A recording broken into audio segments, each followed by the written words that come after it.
And welcome back. It's 5:14. The family of the woman accused of poisoning her husband, then writing a children's book on grief, is speaking out in an ABC News exclusive interview. ABC's Eva Pilgrim has the details in today's GMA First Look. In this morning's GMA First Look, an ABC News exclusive. As a couple, they were very much in love. They were very happy. For the first time, we're hearing from the mom and brothers of Corey Richards together. Corey, the Utah mom accused of fatally poisoning her husband, then writing a children's book about grief. My husband passed away unexpectedly last year. It completely took us all by shock. Now this morning, Richards' family is speaking out in her defense. I do not believe in my heart Corey could ever not just kill Eric, but kill anything or anyone. It's not in Corey. They were in probably the best spot that we've seen him in a long time at the time of his death. And we'll have much more of this exclusive interview coming up at 7 a.m. With your GMA First Look, I'm Eva Pilgrim, ABC News, New York. 5:15, 55 degrees. And coming up next, how TikTok is responding to anti-Semitism and comments on its platform. Plus, why Mint, the budgeting app, is shutting down and where its users can go now. If your thyroid eye disease was diagnosed a long, long time ago, you may think your eyes will be bulging forever. Like a never-ending curse that can't be broken. But even if you've been told it's too late, treating your thyroid eye disease may still be possible. And a new day is within sight. Learn how you could give your eyes a fresh start at stilltreatted.com. Even the most chill of parents know when it's time to go into protect mode. Nothing kills more viruses on more surfaces than Lysol disinfectant spray. Liquid IV powdered hydration, now it's sugar-free. Scientifically formulated to deliver 3 times the electrolytes of the leading sports drink. Packed with flavor and 0 artificial sweeteners. Liquid IV, now it's sugar-free. 5:18, TikTok says it's removed millions of fake videos in a response to claims it has allowed anti-Semitic content. ABC's Andrea Fujii has details in today's Tech Bites. In today's Tech Bites, TikTok says it has removed more than 24 million fake accounts and millions of posts since the war broke out between Israel and Hamas. The platform is pushing back on criticism on how its algorithm is recommending content about the war. Next, budgeting app Mint is shutting down at the end of the year. Mint's owner Intuit says its users will be moved to the company's other service called Credit Karma. It's unclear whether Credit Karma will be adjusted to offer the same budgeting features Mint is known for. Finally, NASA is launching a new streaming service called NASA Plus. It will feature live mission coverage and original video series. NASA Plus is free, has no subscription requirements, and no ads. It takes off on most streaming service platforms next Wednesday. And those are your Tech Bites. Have a great day. Speaking of NASA, just saw this morning that astronaut Ken Mattingly passed away. And if you don't know the name, in the movie Apollo 13. Oh, Gary Sinise. Yes, he would have been the command module pilot, but they thought he might have been exposed to the measles, I believe. So he didn't get to go on that flight. Yes. Yeah. That was Gary Sinise's character. So. Gotcha. Thank you, Mike. Good morning. Hey, good morning, guys. Great shot behind us. We have a shot of the Tower of the Americas. Oh, wow. That's pretty cool, right? I like one of our favorites here on GMSA as we get a look outside. Things are shaping up to be pretty nice. We did start off with some problems along I-35 if you were heading northbound out toward Live Oak. That crash has since cleared out. Ow, I just hit my elbow on one of the monitors, but I'm okay. Don't worry. Traffic's looking okay as well as we take a look outside. Guys, nothing to really show you here, just a little bit of construction that we have lingering around. If you're heading out toward I-10 later this morning or any point over the weekend, plan ahead. We need to update the dates here because this was a part of the work was wrapping up today around 6 this morning, but we'll still see that single eastbound main lane closure over the weekend, and that's from Graytown Road to File Road. But there's plenty of work happening in and around the Alamo City. As always, scan the QR code. It takes you directly to our KSAT traffic page. If you have any weekend travel plans, know what to expect before you have to hit the roads and know what to expect back before you hit a monitor like I did over here, Mike, but it just hit my funny bone. Yeah, which it's refreshing to see somebody else does that too. Oh, It's not okay, just me great. that bumps into stuff like that. So anyway, there's ice in the break room over there if you need to, So anyway, yesterday, good morning from Westover Hills, and this is pretty much what the sunrise is going to look like later on this morning, I should say. We got a lot of clouds hanging around here, but we will see a little bit of it, and you can sort of see some of the clouds in this picture back there. This is over there by I-10, 410. All right, the humidity, which, it's still low, but it has gone up considerably compared to earlier this week when we had those really cold temperatures. We're in the mid upper 40s and low 50s for the dew point temperature, the measure moisture in the atmosphere. You can kind of smell it when you step outside this morning. Now, it's going to creep up later on today. Still, we're below that threshold number of 60. That's when you start to feel the humidity. And tomorrow morning, we still get a little bit more humidity coming on in here. And with that, we may actually see a little bit of patchy fog around tomorrow morning. Throughout the day, it's still going to be pleasant. But again, this moisture is going to continue to push on in here, especially by Sunday and then going into next week. As far as today is concerned, plenty of clouds hanging around here this morning, and then we are going to be getting up to 68 degrees today at noon and 74 high temperature, which pretty much a normal high. That's where we're starting off, within a couple of degrees of normal later on today. Now, satellite picture, there are a few of these low clouds, that darker shade of gray that you can see right there. But once again, like yesterday, there's a lot in the northern tier of the United States, but everything is pretty much working its way west to east. We've got the zonal pattern in the atmosphere, and that just doesn't give us any changes.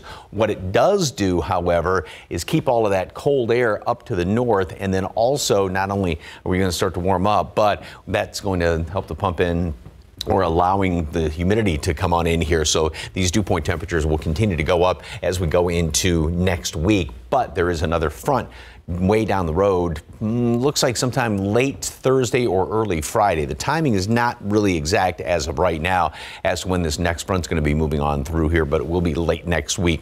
In the meantime, we continue to warm up, a little bit of patchy fog tomorrow, and then right around 80 over the weekend. Not bad, nice kind of warmish weekend. Fall back Sunday morning early. More humidity next week, 85 degrees by midweek with that humidity, so it is definitely going to be on the warm, humid side. But then late next week, that front moves on through here, and that's also going to bring some rain with it. So that's something we can look forward to. More after this. Today in entertainment news, a big screen action fantasy and a TV series that's all too real. Here's CNN's David Daniel with the Hollywood Minute. You find Ryder, save Jodie's film. You get the love of your life back. I'm not the hero, I'm just the double. Not today, you're not. Here's your first look at Ryan Gosling and Emily Blunt in The Fall Guy. All Gosling's stuntman has to do is find a missing movie star, bring down a conspiracy, and survive a film production directed by his ex-lover. The Fall Guy leaps into theaters March 1st. Melissa's parents, they knew something was wrong. So did Sheila's parents. Her parents called repeatedly. Yeah. But they felt ignored, like the police wasn't taking anything seriously.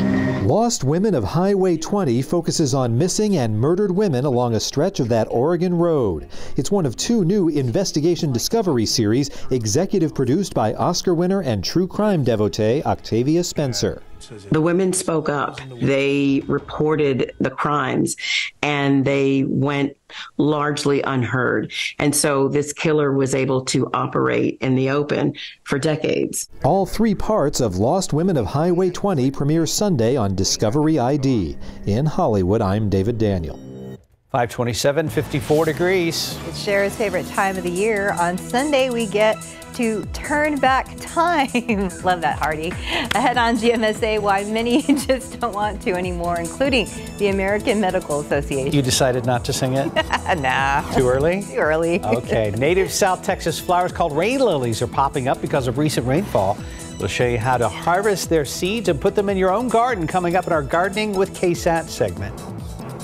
And ahead on GMSA at 6, CPS Energy wants to raise your rates again, less than 2 years after the last rate hike. We're going to look at why and how much it could cost you.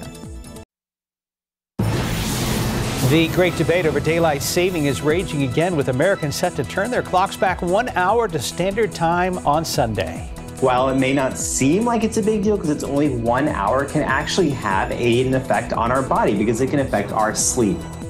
Polls show most Americans, including Mike Osterhage, support eliminating the seasonal time change. Up next, why the American Medical Association agrees with Mike. And let's look out there with live cam. Surprise, surprise, not as cold as it was yesterday. We're starting at 54 degrees. It is Friday. Yay. We just leave it there? I had a short week. That's all you have to say. Yeah, I had a short week. It's the Friday before the second best day of the year, which is when you turn the clocks back. Yeah. Yes, so. You are the ambassador for time change. But standard time. You want to keep this one? Standard time. The other one. Yeah. What we're as my mom says, God's time. I didn't mean to confuse it. I like that. Yes, not daylight saving time. So yeah, go back to where it should be. So okay. All right. On that note, I've spoken my. And we have got a couple of clouds hanging around here this morning. What are you laughing at? The sun comes up at about 10 minutes till 8, but Sunday morning is going to be coming up about 10 minutes till 6. Yay for that. All right, we've got a few clouds hanging around here right now. And the overall trend, now, not only is that helping to hold temperatures up, but we are just getting milder. Temperatures are good. 10 degrees or more above what it was at this time yesterday. 55.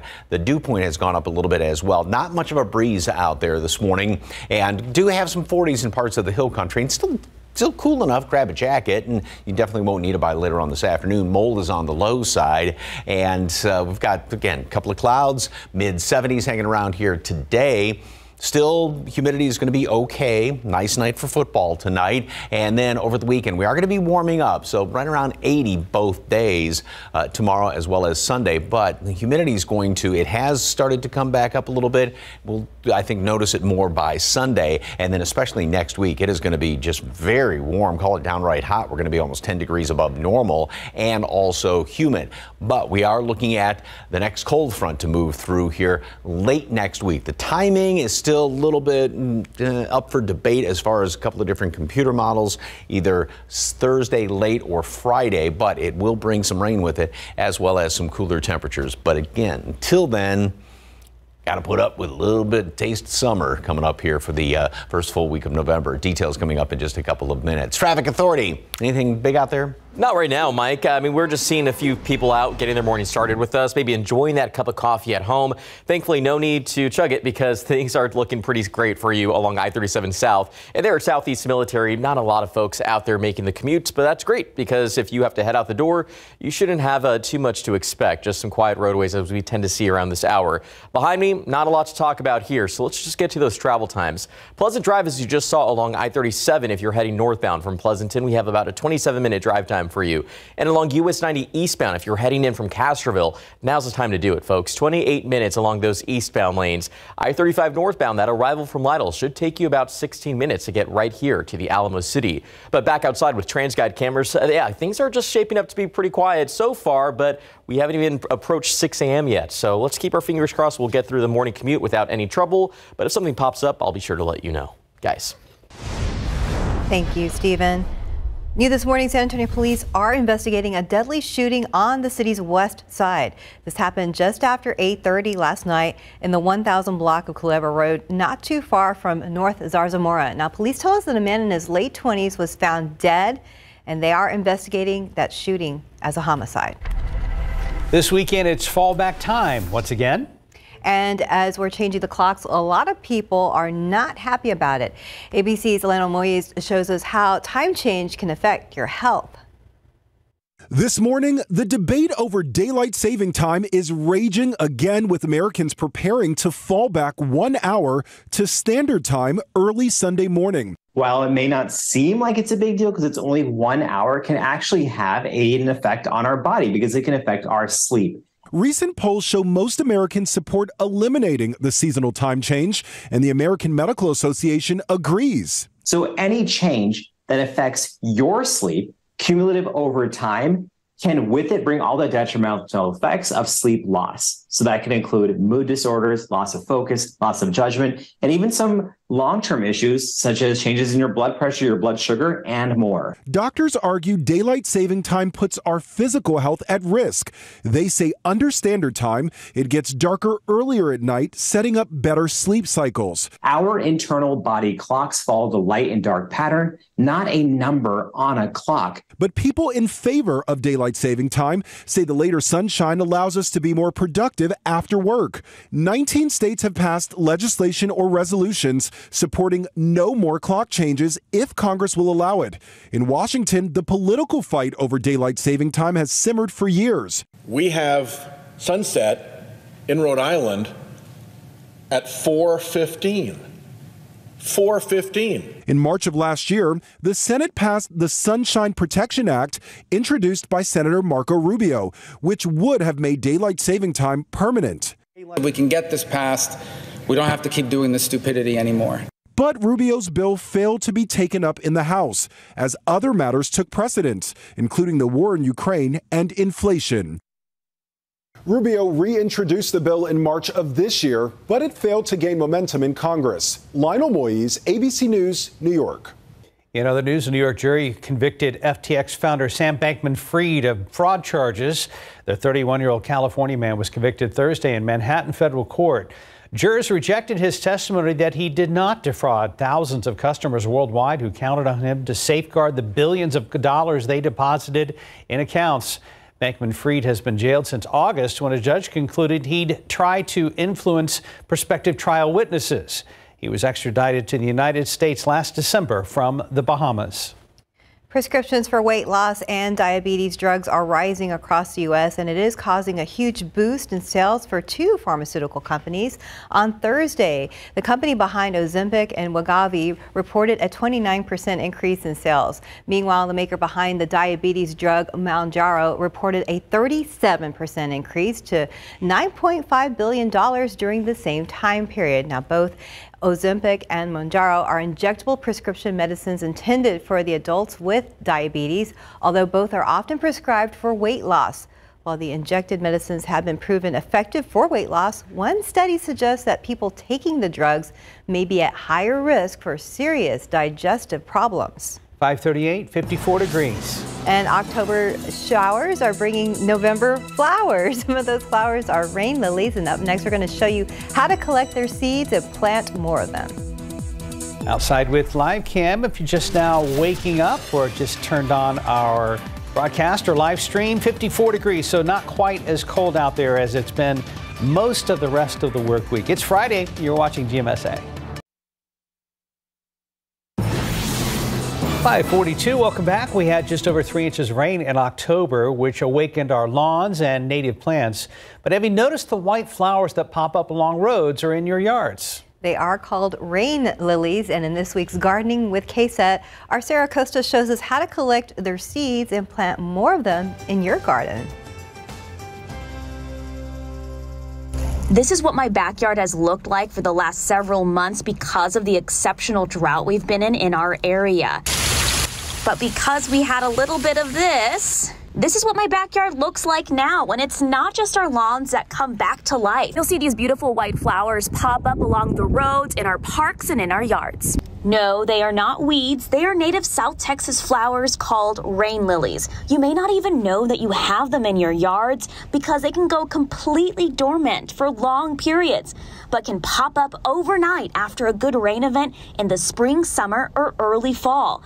And rain lilies don't just add a bit of whimsical charm to our yards. They smell amazing and are pollinated at night by moths. Rain lilies only bloom for a couple of days before creating a seed pod that eventually browns like this one and then bursts, releasing these black flat seeds. If you want to have a big patch of rain lilies in your garden, collect the seeds after they flower from the pods. Keep them in a cool place and then plant them relatively soon. I decided to pick these and place them in water for 2 days before collecting the seeds and planting them on the same day. Rain lilies can grow virtually anywhere, so plant the seeds where you want your patch of rain lilies to pop up. I'm putting mine in an area that gets a good mixture of morning sun and afternoon shade. Don't bury your seeds, spread lightly on top of the soil. I added just a bit of compost to help them out, and then water them gently. Then you can essentially just walk away. They'll come up naturally after a good rain. Happy gardening. I'm Sarah Costa, KSAT 12 News. And that's what's to do with rain lilies. Yeah, but she makes it look so easy. I know, it's always. Not. 544, 54 degrees. Up next, why the FDA wants to ban the use of an ingredient commonly found in some sodas. Let's check on the roads with TransGuide before we chat with Stephen Cavazos coming up right here on GMSA. Looking live at traffic at 90 at Nogalitos, 410 at wherever that was, and 35 at Topperwine. These cameras. And welcome back. It's 5:47. In your morning consumer headlines, the Food and Drug Administration is proposing to ban the use of brominated vegetable oil, an additive found in some sodas. The FDA says it has concluded that brominated vegetable oil, or BVO, is no longer considered safe after animal studies showed that it was toxic to the thyroid gland. BVO is used mostly in citrus-flavored beverages, and California banned BVO last month, becoming the first state in the U.S. to do so. The ingredient is already banned in Europe and Japan. Ford is recalling close to 200,000 Mustangs. The recall due to a brake fluid level sensor. It may not activate the visual warning indicator when brake fluid is low. The issue impacts 2020 through 2023 Mustangs. Ford says the fix is a software update that can be performed at dealerships at no cost to owners. The company plans to start sending letters to affected owners coming up December 4th. And the time now is 5:48, and all I see is a pretty shot out there with TransGuide, but let's check in with Stephen Cavazos just in case. Well, things are pretty out there, I think pretty much everywhere, at least from what we're seeing on the TransGuide cameras there, Steph. Let's get a look outside and show you what we're talking about, because 37 at Loop 410, traffic, again, pretty light out in that direction. And there at 1604 at Military, we're seeing that not a lot of people are up this early. That's usually a normal thing that we see. Just enjoy that cup of coffee at home if you are drinking it. But take a look at our map. Pretty quiet, but we still have a lot of that scattered construction that you can expect, so let's get you in the know before you have to go. US 90, for anyone that's heading in from Castroville or anywhere a little bit further out far west, you will have some delays. Likely concrete work could slow you down, and this has been going on since Monday. We see it wrap up today, at least a portion of it, but work will begin at 9 this morning and finish at 3 in the afternoon. And that's when we're going to see a single eastbound main lane closure, and that could is what it's going to slow you down there, because it's going to be from West Military Drive to General McMullen. And US 90 is a very busy corridor. A lot of people travel in this early, so just watch out if you have to make the commute. Other than that, the commute here on TransGuide, not too bad. Thank you, Stephen. You're welcome, Mark. It was interesting watching Sarah's story about her yard and some of the green coming back up, and I'm looking at my backyard going, okay, yeah, there's that's what it's there. Yeah, a little like, you know, just wisps of green here and there. Wisps of green. You're like, go weeds, go. Anything green, but the problem is though, we're not going to be seeing any rain for at least another week. We, you know, had some, but it's been a while, and it's going to be, like I said, a while until we get more of it. Got plenty of clouds out there. Humidity is definitely going to be coming up as time rolls on. Great shot though. Look at that. Thank you very much for the KSAT Connect picture. And looking outside right now, well, it's going to be a while before the sun comes up. It's going to take about another 2 hours. We do have plenty of clouds out there, and temperatures are in the 40s, 50s, up considerably compared to what we have been earlier this week. This is more of a right around a normal low temperature, and still jacket weather out there. And of course, the humidity, it's not oppressive at all, but you can sort of smell it. I'd say when you step outside. As a matter of fact, these dew points are up, averaging 10, 15, close to 20 degrees higher than what they were at this time yesterday. So that will continue to be the trend. Now, it's not going to get humid today. Temperatures this morning are going to stay pretty steady with this cloud cover out there, and then we make it up into the upper 60s already at noon, and we're going to be topping off at 74, which is within a couple of degrees of a normal high temperature, sort of a mixture of sunshine and clouds. Nice for football tonight. Notice how around the country, and think back to earlier this week when a good chunk of the country had freezing temperatures. Now only just a handful of spots up there right along the U.S.-Canadian border. that are below freezing as of right now, so things are a bit milder, and that's because this upper level wind pattern, the jet stream, if you will, this main flow of it right there, sort of the dividing line between the cold and the warm, it's way up there to the north, and that's where it's going to be staying, and that's what's allowing all this warm air to start to work its way back in here as we go into next week. So that's what's going to be putting high temperatures up into the mid 80s. No big roller coaster action going on here, starting off at least going into the first part of next week. But then once we get into Wednesday and Thursday, notice how this dips a little bit lower, and there is going to be a surface front. And this is upstairs in the atmosphere, but a surface front that's going to move through here. It looks like it'll be late Thursday into Friday, and that will cool temperatures down, get rid of some of the humidity. Also give us some rain chances because we'll still have a lot of moisture coming in here from the southwest. And this won't be one of these that really lasts a long time because we don't have all that support coming down there from Canada, but at least it will, like I said, knock temperatures down somewhat once we get into Friday and then next weekend. But until then, the trend is going to be for things to start going up. We are going to make it into the mid 70s. Today, upper 70s, low 80s over the weekend, and then mid 80s. Plenty of humidity around here. Of course, we've been talking about set your clocks back before you go to bed Saturday evening, and that front late next week, maybe a shower late Thursday, but it's looking like some better rain chances Friday and perhaps on Saturday of next week. Overall, okay. Yes. Yeah. Yes. I'm sorry your cold weather isn't here anymore. I know. Yeah, it'll be back though. Okay. I'll survive. Okay, yes you will.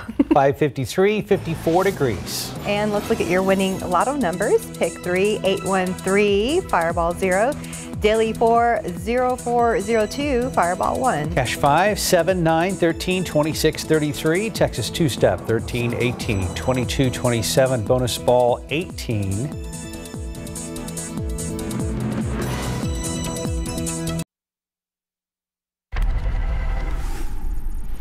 Good morning. Coming up here on GMA, we are following the latest developments out of the Middle East. Secretary of State Blinken arrived overnight, pushing for a humanitarian pause to the fighting. Combat on the ground still intensifying. Also, the family of the Utah mom accused of poisoning her husband, then writing a children's book about grief after his death. They are speaking out together in her defense for the first time. You'll see those stories and so much more right here on GMA. KSAT and our community partners want to remind you, roll up your sleeves and get your flu shot. There's one more chance to get a free vaccine, courtesy of Bexar County and University Health. It is tomorrow from 8 a.m. to noon. If you'd like to register, head to ksatcommunity.com. Well, ahead in the next hour, GMSA, the Spurs got another big win out in the desert thanks to Victor Wembanyama putting on a big show. Plus, we'll soon know the future of 19 schools and SAISD. Up next when staff will make their final recommendation to the board. And up next, San Antonio native, now a World Series champion. We'll hear from All-Star Josh Young's former high school coach about what motivates him on and off the diamond. And as you prepare to head out the door, we'll get the latest on the roadways, taking a live look right now at 281 and Marshall Road. There's 281 at Wilderness Oak. We'll be back after this with more Good Morning San Antonio. Hey, it's Friday, and that's a great thing.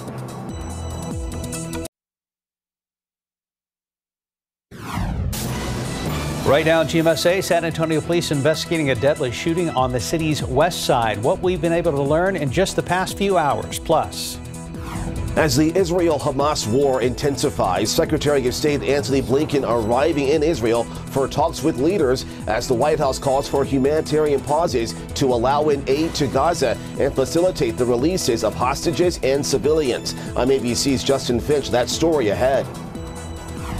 And looking out there with a live cam, we are starting in the 50s this Friday morning. Rise and shine.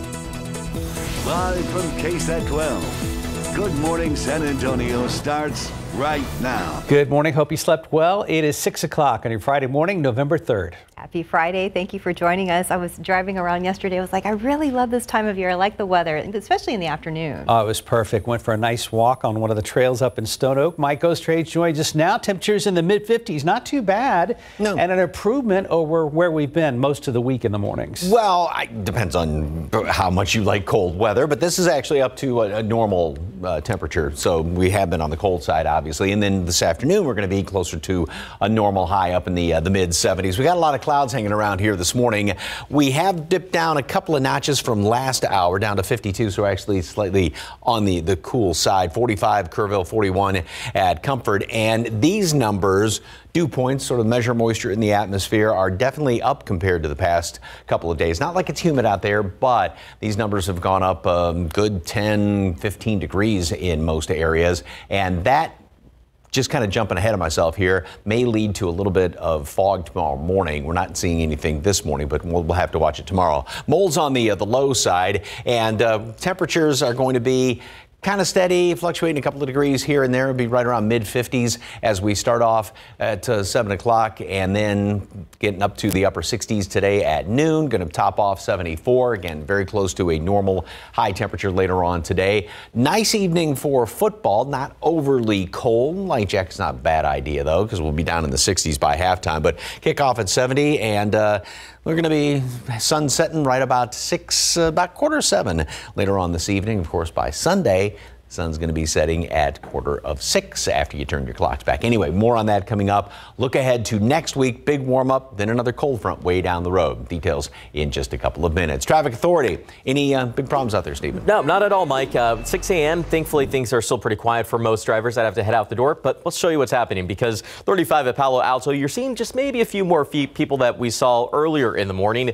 It is 6 a.m., so we know a lot more people have already hit the alarm and are ready to get the day started. So if you have to head out the door, this is what you can expect. Just a few more vehicles, again, that you're seeing along these TransGuide cameras, but 35 at San Marcos, north and southbound lanes, just getting a little bit busier. Taking you to our map, no congestion here, at least for now, so just enjoy the quiet roadways while you can. If you're heading into San Antonio, it's still pretty green from Seguin along I-10 westbound. We have a 28-minute commute at this hour. 87 northbound. If you're heading in from Livonia, expect about a 33-minute drive time. And if you're heading in from Floresville, well, friends, you have about a 29-minute commute right here to the Alamo City. It looks like we have some flashing lights out there somewhere at 35 at Topperware, and you can see it on one of those overhead signs, but I'm sure that's just construction that is wrapping up. There is plenty of work taking place in and around town, but I'll keep a close eye on things, and I'll have that other update coming up in the next few minutes. Guys. Thank you, Stephen. New this morning, San Antonio police are investigating a deadly shooting on the city's west side. Happened just after 8:30 last night in the 1000 block of Culebra, not far from North Zarzamora. Police tell us a man in his late 20s was found dead, and they're investigating the shooting as a homicide. Katrina Weber will join us next at 6:30 with the very latest on this still developing story.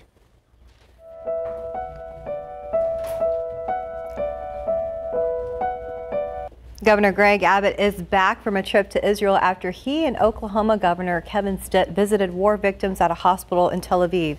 And he's going to have at least one bill on his desk when he gets there. If he signs it, Senate Bill 4 would increase penalties for human smuggling crimes. Those found guilty would face a minimum of 10 years in prison. Right now, the minimum sentence is 2 years. Meanwhile, leaders in the Texas House and Senate are facing off over a second immigration bill. House Bill 4 would allow police to arrest or send back migrants who crossed into Texas illegally. Lieutenant Governor Dan Patrick questioned the bill on Thursday, calling it, quote, a Texas-sized catch and release bill. His statement specifically called out House Speaker Dade Phelan, who responded with his own statement. Now, Phelan says the Senate significantly watered down the bill, which he went on to call, quote, the strongest border legislation that has ever passed out of the House, end quote. Now, Patrick fired back last night on X, the platform formerly known as Twitter, saying the Senate, quote, fixed House Bill 4. He went on to take aim at Phelan, saying he could impeach someone faster than it takes to smoke a brisket, but questioned Phelan's ability to pass teacher pay or school choice legislation. Now, school choice, also known as vouchers, is a major sticking point for the governor. Governor Abbott says he wants legislation on his desk by the time the special session ends next Tuesday, or he will call state lawmakers back in Austin. Turning now to the escalating conflict in the Middle East, fighting between Israeli forces and Hamas militants is intensifying in the air and on the ground. The death toll on both sides now topping 9,000. As ABC's Justin Finch reports, the U.S. is calling on Israel to allow more aid into Gaza. This morning, Israeli troops pressing deeper into North Gaza. The Israeli Defense Forces says its ground operation is expanding, reporting its troops have completely encircled Gaza City and are locked in face-to-face battles with Hamas militants. Israel intensifying air assaults on Hamas targets across Gaza, demolishing densely populated areas. Civilian survivors, including children, rescued from the rubble. The Biden administration calling for humanitarian pauses to allow more aid inside Gaza. We do not support a ceasefire, and that gives time for Hamas to regroup, which is something that, again, would put Israeli citizens and others in danger. A senior U.S. official telling ABC News the U.S. is also flying unarmed MQ-9 Reaper drones over Gaza to assist Israel with locating more than 200 hostages Hamas is holding captive. Secretary of State Antony Blinken said for more meetings with top Israeli leaders today. We will focus as well on steps that need to be taken to protect civilians who are in a crossfire of Hamas's making. At the South Gaza-Egypt border, the White House says 74 Americans and their families were among hundreds of foreign nationals to enter Egypt through the Rafah border crossing in recent days. American Maha Elbana, an aid worker from New Jersey, now safe and well in Cairo, speaking to our Maggie Ruley. I have PTSD. I've been through a lot. If I hear like a loud noise, I jump. I had a panic attack. It's unbearable. So you can't really escape it. On Capitol Hill, a House Republican majority passed a $14 billion Israel aid package paid for with money earmarked for the IRS. But it also leaves out Ukraine defense funding. That bill likely dead on arrival in the Democrat-led Senate, and the president has vowed a veto. Justin Finch, ABC News, Washington. In your morning headlines, the United Auto Workers Union has approved their new contract with Ford after a 41-day strike at Ford. Union members returned to work. Now, the tentative deal would pay workers at least 25% more between now and 2028. The Michigan assembly plant was the first Ford factory to go on strike on September 15th. The workers there lost more paychecks than any other union members at Ford. Gas prices continue to go down at a slow but steady rate. Flat demand and lower costs for oil help bring the average price for a gallon of gas to $3.44. According to AAA, there are a few places where you might be able to find gas for less than $3 a gallon right here in Bexar County. Back here at home, imagine your life savings wiped out. That's what happened to a San Antonio couple, and it all started with a pop-up. Dennis Shockey says he saw one on his computer, so he called it thinking it was Microsoft. Now, over the next 30 days, 80-year-old Shockey spoke to two imposters posing as fraud experts with Microsoft and his bank. They convinced him that hackers were trying to take his money. They told him to move $170,000 to another account for safekeeping. Shockey thought he'd get that money back, but then he realized that wasn't happening. By late morning, I told Joy we've been had. We've been scammed. We couldn't cry. We were just stunned. We just couldn't believe what had happened. It's like getting kicked in the stomach. The FBI calls this phantom hacker scam. They say criminals are targeting seniors, and Microsoft says that you should never call a number that appears in a pop-up because it's never them. 6:09, 53 degrees on your Friday morning. And still to come, TikTok says it's removed millions of fake accounts since the start of the Israel-Hamas war. We're going to look at why before 6:30. And after the break, San Antonio native is now a World Series champ. We'll hear from All-Star Josh Young's former high school coach about what motivates him on and off the baseball diamond. And let's look out there with live cam, 53 degrees, still a decent start to your day, starting in the 50s, but things are going to warm up this weekend, so be prepared for t-shirts and shorts again. We'll be right back.